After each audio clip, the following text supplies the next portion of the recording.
I mean, how did you get into this whole world of music, singing, acting? I went to a choir when I was from 7 years old in St Paul's Cathedral in London. I suppose that engendered not only a love for music, because it was a just incredible experience to be singing in that building, in a sort of professional setup, really, with singers, professional singers behind me. But there's something about singing in an acoustic like that is sort of has that kind of effect, a profound effect on you. But also the other side of being a musician and a performer, which is the discipline, and which is the practice and what it takes to, I suppose, the difference between being an amateur and a professional, really, I guess. The sort of dedication, which I really loved. And once you get through that, the hard part of it, then it becomes really enjoyable. And so that gave me such a great base to start. And then after that, I got a music scholarship to Eton College, which has an amazing musical pedigree. Yeah. And again, a place where you can really do whatever you want musically. That So was there's Ralph orchestras, there's Forward, bands, there's choirs. That's right, Ralph Forward, who's a sort of choral specialist. Yeah. And a real a pioneer in a way for young choirs and young voices. Very charismatic. Yeah, and such a consummate musician Teacher. as well. So he's terrific. So that kind of developed sort of stuff further.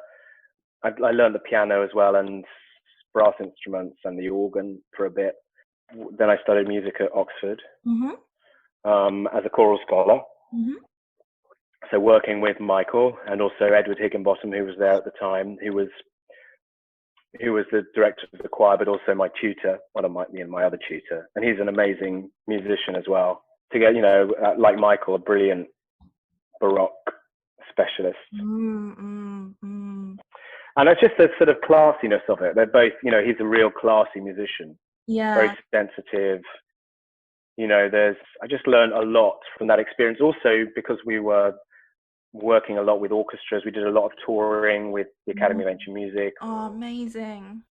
The Baroque bands in particular, but making records and touring all over the place. It was just like, I love that kind of lifestyle. But I didn't really know whether I wanted to continue singing kind of classically, or whether I just didn't know what I wanted to do. Even in my last year at university, I was like, I sort of knew I wanted to perform, but I didn't know in what capacity. So I applied to drama school. And it was only then that I felt like I'd found my true, like the space that I felt really that I could own, I suppose. Yeah. So that's sort of the path that I took. I wasn't one of those people that, age 5, I knew that I was destined for Broadway, or Yeah. I was going to be a movie star, or I didn't really know. I didn't have a clear journey. It was a bit haphazard and lots of twists and turns. And even now in my career, having been working for 20 odd years, 25 years almost, there's so many my career path has gone through lots of different neighborhoods. Do you know what I mean? Yeah. It's just not one region. I quite like inhabiting different worlds. And it keeps me kind of fresh and keeps me excited and motivated to continue. I think that's a really good approach, just to keep an open mind and to have your fingers in lots of different pies. And like you were saying, it was only towards the end of your final year that you wanted to go to drama college. So were you at university knowing that you wanted to be a performer, or did you go wanting to kind of study more musicology at university, or to act? Or no, I definitely wanted to be a performer. Yeah. And I think studying music and getting a scholarship to sing in the choir was sort of enabled me to further my education in a really amazing way. But also, I hadn't really. I was the sort of last generation, perhaps, which considered opting for a career in the arts as very, very risky, and you needed to have something to fall back on, like a degree. if my son, for example, aged 18, said to me, I don't want to go to university, I want to be a recording engineer, I want to, write film music, or I want to, I don't know, be a graphic designer, I want to go to specialist college, then I'd say, go ahead. And it's not that my parents were against me doing any of those things. I just didn't think that was an option. I just thought, it was better to have tertiary education and have a degree. I just didn't really know much about that world. I think we know much more because the world has changed so much in 25 years. There are, so many more avenues into which one can progress a career in the arts. More, there's just more information. I Whereas think, when I was, do you know what I mean? yeah. I think it's become even harder for our generation though, because there's just so much more competition, and the standards of training have just got higher and higher.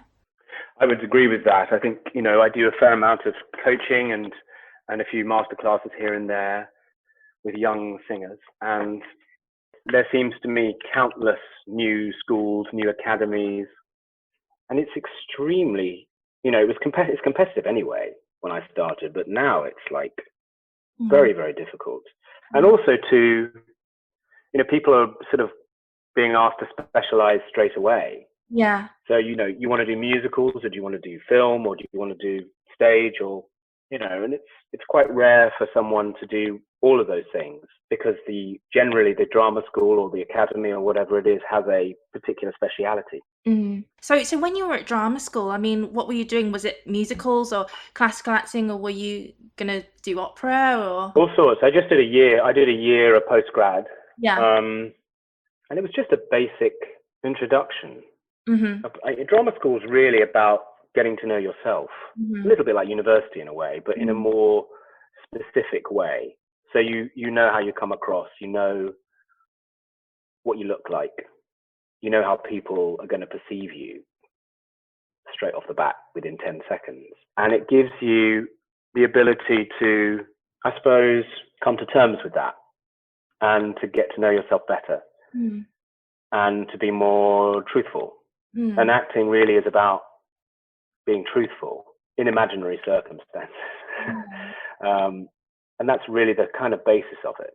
Yeah. That's what we tune in for. We tune in for something that we can relate to, something we can understand, and something that reveals itself, or we're availed of something that's profound or truthful or universal. Going to drama school, certainly good drama schools, I think it's a process of peeling away layers and coming to terms with who you are. Plus doing the technical exercises of strengthening your body, strengthening your voice, awakening your imagination. But a lot of it is just relating, really, and listening, learning how to listen. Yeah.